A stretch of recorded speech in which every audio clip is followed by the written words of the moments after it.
अब मुकदमा जो दर्ज होता है वो आपकी खबर पर दर्ज होता है। ये जब मैंने ब्रेक किया है, ये 48 घंटे पहले मेरे पास थी, 24 घंटे पहले डिजिटल के लिए रिकॉर्ड करवाया। इस तरह की और भी ऑडियोस हैं, ठीक है, वो पाइपलाइन में है, वो वक्त आने के साथ जो है वो आना शुरू हो जाएंगे। सिर्फ ब्रेकिंग की के शकील भट्ट को भी कॉल की के लगा के टीवी देखो और मुकदमा दर्ज उसे कहा होगा किसी ने। अंडरवर्ल्ड के साथ उसके ये मरासम, ये ताल्लुकात, ये क्यों है? अंडरवर्ल्ड में वो इतना पॉपुलर है और इतनी उसकी रूट्स जो है अंडरवर्ल्ड के अंदर हैं, तो फिर वो पुलिस में क्या कर रहा है? वो चाचू के बेटे की शादी पे जा रहा था, जो एक बार इसके लिए वादा माफ गवाह भी बन चुके हैं। अमीर बलाज का मर्डर जो है उसमें सोशल मीडिया का बहुत बड़ा हाथ है। इतना वायरल किया अमीर बलाज को, वो एहसन शाह ने किया। एहसन शाह ने किया। नहीं भाई, अब आते हैं उसकी ऑडियो लीक्स के बारे में। ये पहले उसकी गिरफ्तारी किस तरह से अमल में लाई गई, फिर पुलिस ने रिकवर भी कर लिए 50 लाख रुपए और 5 करोड़ में डील हुई थी। ये सारी बातें मंजरे हम पर आ चुकी हैं, लेकिन अब मुकदमा जो दर्ज होता है वो आपकी खबर पर दर्ज होता है। जी। जो जिसमें शकील भट्ट मुद्दई है, जो तीफी भट्ट, गोगी भट्ट और एहसन शाह की वाइफ के खिलाफ मुकदमा दर्ज किया गया इचरा थाना में, शकील भट्ट की मुद्दईयत में। ये कहानी क्या है? ये जब मैंने ब्रेक किया है, ये 48 घंटे पहले मेरे पास थी। सही, 2 दिन पहले की। जी, 2 दिन पहले मेरे पास थी, और फिर मैंने इसको 24 घंटे पहले डिजिटल के लिए रिकॉर्ड करवाया था। सही, वो महफूज करवाया।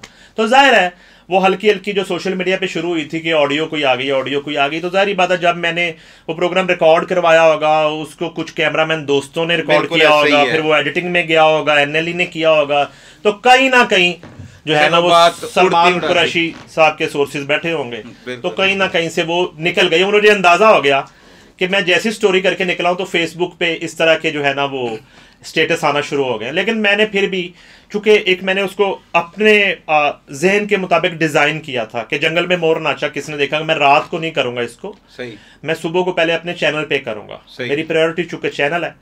तो मैंने फिर उसको 12 बजे के बुलेटिन के लिए डीएन से मशवरा करके हमने उसको हेडलाइन के बाद रखा। ठीक है, ब्रेकिंग कर दी। जी एग्जैक्टली, इधर हमने ब्रेकिंग की और उधर साथ ही हमने डिजिटल पे उसको अपलोड कर दिया। तो वो जो है ना, मैं इस तरह की और भी ऑडियोस हैं, ठीक है, वो पाइपलाइन में है, वो वक्त आने के साथ जो है वो आना शुरू हो जाएंगे। सिर्फ ब्रेकिंग की के शकील भट्ट को भी कॉल की के लगा के टीवी देखो और मुकदमा दर्ज उसे कहा होगा किसी ने, उसे जरूर किसी ने कहा होगा कि नईम हनीफ जो है वो 12 बजे ब्रेकिंग करेगा। सही, ठीक है ना। अच्छा, मेरा इत्तेफाक है, हालांकि ना वो शकील भट्ट से मेरा होनी चाहिए कोई ना कोई मुलाकात, बीइंग ए जर्नलिस्ट, बेजारी बात है, वो इस केस का मुद्दई भी है और बड़ा अहम फैक्टर है।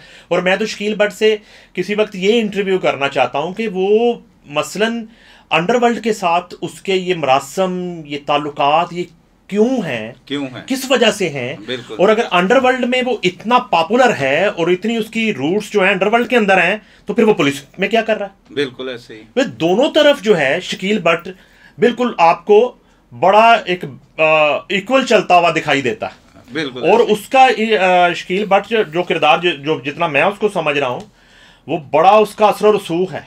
सही। इन डेरों पे जो है वो इन अड्डों पे, और उसकी जो है वो बड़ी दाग है वहाँ पे। ट्रक्का वाले की फैमिली सारी जो बच्चे हैं वो उसे चाचू कह के पुकारते हैं। चाचू तो कैसर भट्ट को भी कहते हैं, लेकिन वो बहुत ज्यादा रिस्पेक्ट करते हैं। मैं देखें, ये एक कल्चर है हमारा ना, कल्चर है, यानी कि टीपू ट्रक्का वाले का जो स्टाइल था, अगर आपने कभी देखा हो, मुझे कोई एक आध दफ़ा इत्तफाक हुआ, एक पंचायत हमने देखी, वहाँ पे ख्वाजा परवेज़ मरहूम भी थे, तो वो बिल्कुल सारा दिन वहाँ पे इसी तरह लोगों का आना जाना, आमदोरफ्त रहती थी। तो अब बच्चे देख रहे हैं कि कंजेक्टिव जो है वो कौन शख्स है जो हमारे बाप से मिल रहा है, और हमारा बाप उसको बड़ी इज्जत दे रहा है और उठ के खड़ा हो जाता है उसके आने पे और कह रहा है कि वो तुम्हारा चाचा है। सही। तो वो सारी जिंदगी चाचा ही रहता है फिर। सही। अब वो असल में उन्होंने देखा हुआ है कि शकील भट्ट के साथ उनका क्या रिश्ता था, और जहां मीर बलाज का मर्डर हुआ वहां पे भी मौजूद था वो। नहीं, मैं और चीज आपसे अर्ज कर रहा था, वो रिटायर्ड डीएसपी साहब है, समथिंग, मैंने उनका नाम इकबाल, एजाज बिल्ला वो जो हैं, तो उनका भी इनसे जो रिश्ता था वो टीपू ट्रका वाला के साथ इसी तरह का था।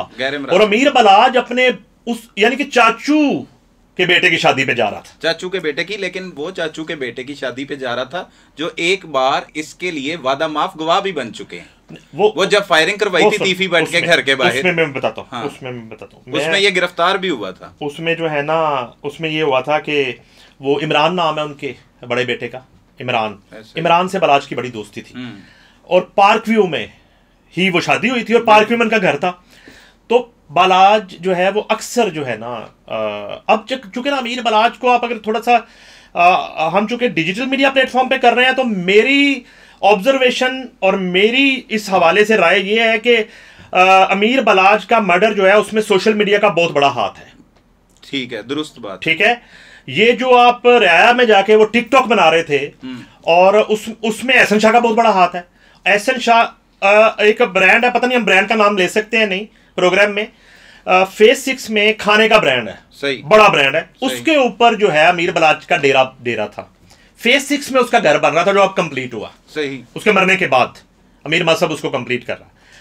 तो अक्सर जो है वो एहसन शाह ले जाता है टिकटॉक बनाने के लिए। अच्छा, वहां की वो लोकेशंस जो है राया जितना वायरल किया अमीर बालाज को वो एहसन शाह ने किया। एहसन शाह ने किया। अच्छा, उसमें ये हुआ कि आप चूंकि क्राइम रिपोर्टर हैं तो आप समझ सकते हैं कि उनका जो एक मुखालिफ ग्रुप बैठा हुआ है या दुश्मन धड़ा है, तो उसको तो आप खुद इंफॉर्मेशन दे रहे हैं कि आप कहां पाए जा रहे हैं, बिल्कुल ऐसे ही, आपके इर्द गिर्द कौन लोग हैं, और फिर जब आप रोज उनकी आंखों में आ रहे हैं तो और उनको आप ऑप्शंस दे रहे हैं ना कि आपके साथ अली इमाम भी चल रहा है, आपके साथ एहसन शाह भी चल रहा है, आपके साथ दूसरे कैसर भट्ट भी चल रहा है। उनमें से जो आसान टारगेट लगा उसको उन्होंने तोड़ लिया। ठीक है, तो मेरी नजर में ये टिकटॉक का इसमें बहुत बड़ा हाथ है। सही है।